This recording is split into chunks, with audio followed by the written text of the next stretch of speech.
திருமண நாளின்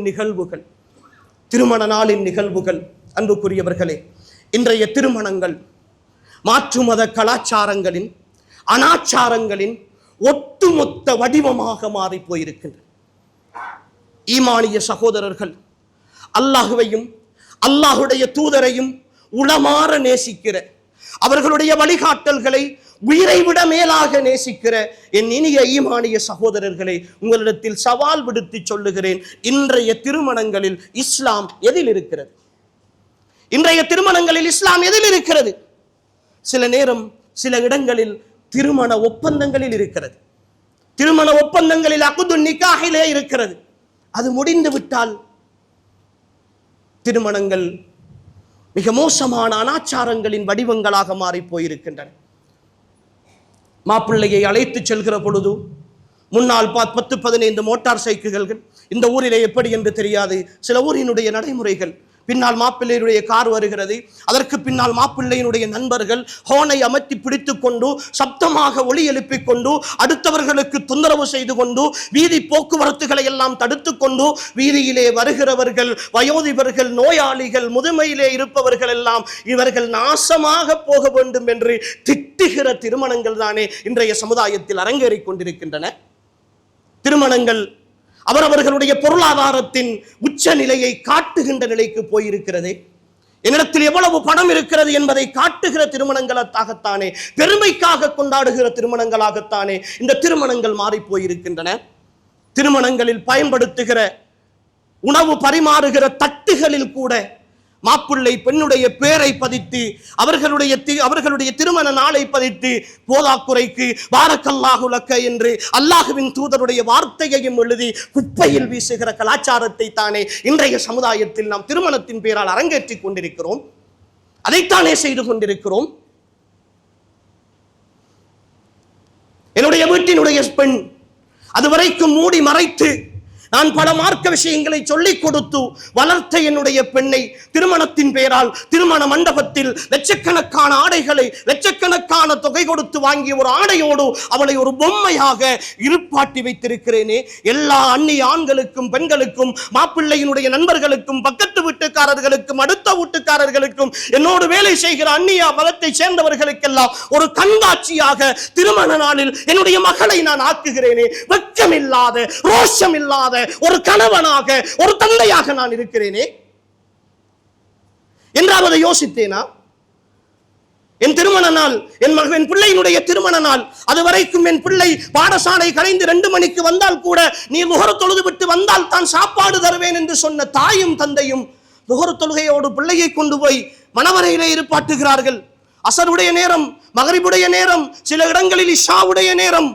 அந்த பிள்ளைக்கு அவளுடைய சொந்த தேவைகளை கூட நிறைவேற்றுவதற்கு எழும்பி போக முடியாமல் அல்லாஹுடைய கட்டளைகள், ஹதீஸ் படிக்கவில்லையா?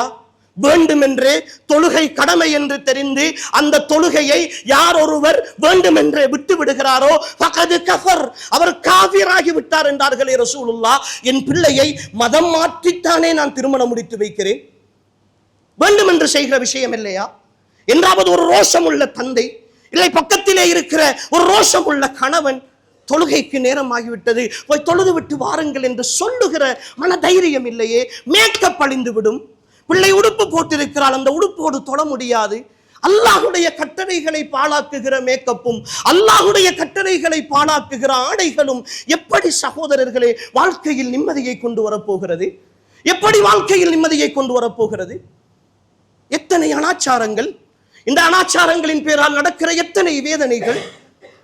இவைகளெல்லாம் மார்க்கமா? இவைகளெல்லாம் மார்க்கமா? இந்த பொருளாதாரம், என்னிடத்தில் வசதி இருக்கிறது, நான் செலவழிக்கிறேன், நான் விரும்பித்தானே செய்கிறேன். நீங்கள் விரும்பியதை எல்லாம் இந்த மார்க்கத்தில் செய்ய முடியாது.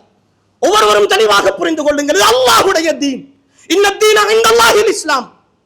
இது அல்லாஹ்விடத்தில் ஒப்புக்கொள்ளப்பட்ட மார்க்கம். இந்த மார்க்கத்தில் அல்லாஹ்வுடைய கட்டளைகளும் அல்லாஹ்வின் தூதருடைய சுன்னாக்களும் மாத்திரம் தான் நிலைநாட்டப்பட வேண்டும். நீங்கள் விரும்பியதை எல்லாம் செய்வது என்றால் இந்த மார்க்கத்தில் அதற்கு அனுமதி கிடையாது. வரையறைக்கு உட்பட்டு செய்ய வேண்டும். இல்லை என்றால் இதற்குரிய தண்டனையை நீங்கள் சுமந்தாக வேண்டும், சுமந்தாக வேண்டும். புகைப்பட கலாச்சாரம் யார் கண்டுபிடித்த கலாச்சாரம்? வெட்கம் இல்லாத, ரோஷம் இல்லாத மணமக்களை பார்க்க வேண்டும் என்றால் ஃபேஸ்புக்கிலே போய் பாருங்கள், ஃபேஸ்புக்கிலே போய் பாருங்கள். புகைப்பட நிலையங்களின் விளம்பரத்துக்காக தன் மனைவியை விளம்பர பொருளாக ஆக்குகிற ஒரு கணவன் தான் அந்த பிள்ளையை மார்க்கத்தோடு வளர்க்கப் போகிறானா? என்னுடைய போட்டோ முகநூலிலே வலம் வருகிறது, என் கணவனோடு நான் அணைத்துக் கொண்டு நின்றது, அவனுடைய நெஞ்சை பிடித்துக் கொண்டு நின்றது, அவனோடு கட்டிப்பிடித்துக் கொண்டு நின்றது, அவனை முத்தமிட்டுக் கொண்டு நின்றதெல்லாம் முகநூலிலே வருகிறது என்கிற பொழுது அதை பார்த்து கொதித்து எழாத ஒரு பிள்ளை தான் மார்க்கமுள்ள பிள்ளையாக இருக்க போகிறதா? அதை ஆல்பம் செய்து பாதுகாத்து என்ன பயன்? எத்தனை ஆல்பங்கள் பார்ப்பதற்கு விருப்பம் இல்லாமல் வெறுப்போடு மூளைகளில் தூக்கி வீசப்பட்டிருக்கின்றன தெரியுமா? அல்லாஹ் இருக்கிறான் சகோதரர்களே. திருமண வாழ்க்கையின் சுருக்கத்தை ஒற்றை வரியில் சொல்வதாக இருந்தால், ஒரு நாளின் சந்தோஷத்திற்காக வாழ்நாளின் சந்தோஷத்தை தொலைக்கிற நிகழ்வுகளாக இன்றைய திருமணங்கள் மாறி போயிருக்கின்றன. பதிவு செய்து கொள்ளுங்கள். ஒரு நாளின் சந்தோஷத்திற்காக வாழ்நாளின் சந்தோஷத்தை தொலைக்கின்ற திருமணங்களாக இன்றைய திருமணங்கள் மாறி போயிருக்கின்றன. அன்புக்குரிய வாலிபர்களே, சகோதரர்களே, ஈமானிய ரோஷத்தோடு யோசியுங்கள் சகோதரர்களே, ஈமானிய ரோஷத்தோடு யோசியுங்கள். அல்லாஹுடைய தீன் இந்த தீன், அல்லாஹுடைய அருளோடு தான் நீங்கள் வாழ வேண்டும். அல்லாஹுடைய தூதர் அழகான பிரார்த்தனை, பாரக்கல்லாஹு லக வ பாரக அலைக வ ஜமஅ பைனகுமா ஃபீ கைர். யா அல்லாஹ், இவர்களுக்கு உள்ளும் புறமும் நீ பரக்கத்து செய்து நல்ல விஷயங்களில் ஒன்று சேர்த்து விடு என்கிற அந்த பிரார்த்தனை தான் இந்த திருமண வாழ்க்கையின் அடித்தளம். அன்புக்குரியவர்களே, அல்லாஹுடைய பரக்கத்து இல்லாமல், அல்லாஹுடைய ரஹ்மத்து இல்லாமல், அல்லாஹுடைய அத்தாட்சியாகிய அந்த மவத்தத்தும் ரஹ்மத்தும் உள்ளத்தில் ஏற்படாமல் திருமண வாழ்க்கையில் சந்தோஷம் வராது சகோதரர்களே. அதை ஏற்பட வேண்டும் என்றால் அல்லாஹுவை திருப்திப்படுத்த வேண்டும். அல்லாஹுவை திருப்திப்படுத்துகிற திருமணங்களாக இருக்க வேண்டும். தொழுகைக்கு முக்கியத்துவம் இல்லாத, மார்க்கத்தின் அத்தனை விஷயங்களையும் போட்டு காலுக்கு கீழே மிதிக்கிற திருமணங்கள், சுப்ஹானல்லாஹ். திருமணங்களில் கலந்து கொண்டாலே ஏன் கலந்து கொண்டோம்? இன்று ஆடல் பாடல்களோடு இசைகளோடு திருமண மண்டபங்களிலே கணவனும் மனைவியும் சேர்ந்து நடனமாடுகிறார்கள், குடும்பமாக சேர்ந்து கைதட்டுகிறார்கள், அதை வீடியோ எடுத்து டிக்டாக்கிலே போடுகிறார்கள். எந்த மார்க்கத்தில் சகோதரர்களே, எந்த கொள்கையில் நாம் இருக்கிறோம்? எந்த சிந்தனையில் இருக்கிறோம்? எங்களுக்கு மௌத்து கிடையாதா? மறுமை கிடையாதா? மறுமையினுடைய விசாரணை கிடையாதா? இந்த வாழ்க்கையை வடிவமைத்தவன் ரப்பு என்கிற அந்த நம்பிக்கை கூட கிடையாதா? அவன் நாடியதுதான் என் வாழ்க்கையில் நடக்கும் என்கிற உணர்வு கூட கிடையாதா? இந்த சந்தோஷங்கள் எத்தனை நாள் நீடிக்க போகிறது சகோதரர்களே?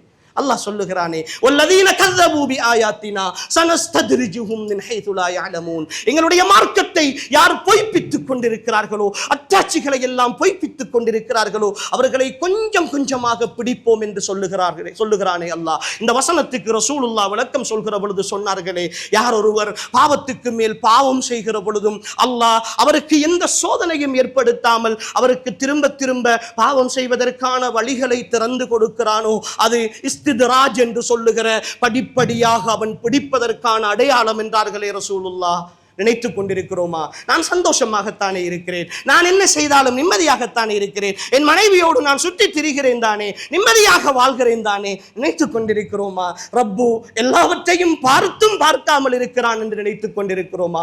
கணக்கெடுக்காமல் இருக்கிறான் என்று நினைத்துக் கொண்டிருக்கிறோமா? வலா தஹ்ஸபன்னல்லாஹ காஃபிலன் அம்மா யஅமலுல் ஸாலிமூன். அநியாயக்காரர்கள் இந்த மார்க்கத்தை புறக்கணித்து, அல்லாஹ்வுடைய கட்டளைகளை புறக்கணித்து அநியாயம் செய்து கொண்டிருப்ப செய்கிற விஷயங்களை எல்லாம் அவன் கண்டும் காணாமல் இருக்கிறான் என்று நீங்கள் நினைத்து விடாதீர்கள் என்று அல்லாஹ் சொல்லுகிறான். எனவே அன்புக்குரிய சகோதரர்களே, திருமணத்தின் அடிப்படை சீர்கட்டு போனதனுடைய விளைவை இந்த சமுதாயம் இன்று விவாகரத்துகளாக, தலாக்குகளாக, பல்வேறு கோணங்களின் குடும்ப பிரச்சனைகளாக சந்தித்துக் கொண்டிருக்கின்றன. எனவே எல்லாம் வல்ல அல்லாஹு தஆலா இந்த திருமணங்களை அல்லாஹுக்காக நிறைவேற்றக்கூடிய நல்ல மக்களுடைய கூட்டத்தில் என்னையும் உங்களையும் சேர்த்தருள்வானாக. வஆகிரு தஅவானா அல்ஹம்துலில்லாஹி ரப்பில் ஆலமீன்.